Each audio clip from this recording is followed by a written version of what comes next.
Bonjour à tous et bienvenue sur notre chaîne, où nous vous parlons de l'actualité du football africain.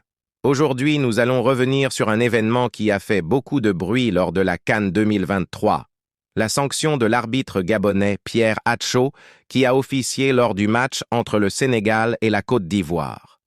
Comme vous le savez sans doute, ce match s'est soldé par la victoire des éléphants au tir au but, après un score de 1-1 à la fin du temps réglementaire. Mais ce qui a surtout marqué les esprits, ce sont les erreurs d'arbitrage commises par Pierre Atcho, qui ont suscité la colère et l'indignation des supporters sénégalais, mais aussi du président de la FIFA, Gianni Infantino. En effet, Pierre Atcho a été accusé de ne pas avoir sanctionné d'un carton rouge le joueur sénégalais Sadio Mané, qui a commis une faute dangereuse sur un adversaire. Il a également refusé de consulter la VAR pour accorder un penalty évident au Sénégal suite à une faute sur Ismaïla Sarr, qui aurait pu changer le cours du match. Enfin, il a mis du temps à siffler un penalty en faveur de la Côte d'Ivoire après une intervention de la VAR sans vérifier si le joueur ivoirien Pépé était hors jeu ou pas. Face à ces manquements, la CAF a décidé de ne pas retenir Pierre Atcho pour les phases suivantes de la compétition, mettant ainsi fin à sa participation à la CAN 2023. Mais ce n'est pas tout.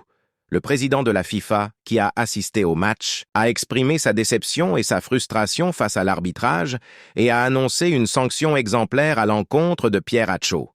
Celui-ci sera suspendu pour 3 ans de toute activité liée au football et devra suivre une formation spécifique pour améliorer ses compétences.